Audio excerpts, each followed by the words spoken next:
Mon métier, c'est bien plus que faire du point de croix, c'est d'imaginer des techniques et des procédés innovants qui me permettent de créer et de réaliser des ornementations textiles ou en matériaux souples, principalement pour le secteur du luxe, en habillement ou en décoration d'intérieur par exemple. Ça a été la création d'une broderie pour une robe de mariée pour laquelle nous avions eu 3 jours, 4 nuits. Petit détail cocasse, la styliste a fini de coudre l'étiquette dans le taxi pour aller livrer la robe.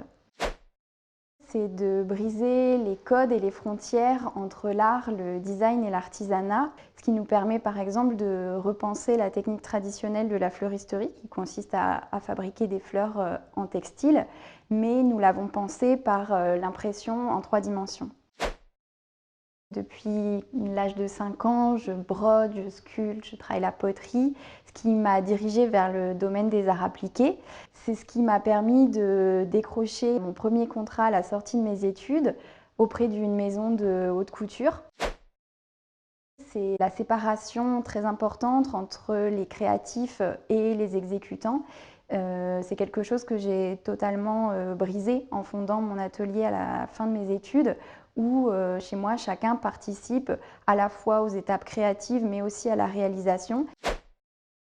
C'est cette capacité à mélanger les techniques traditionnelles des métiers d'art avec des procédés innovants, par exemple de poser de la feuille d'or sur des matériaux nouveaux ou la possibilité de créer des dentelles en silicone par exemple.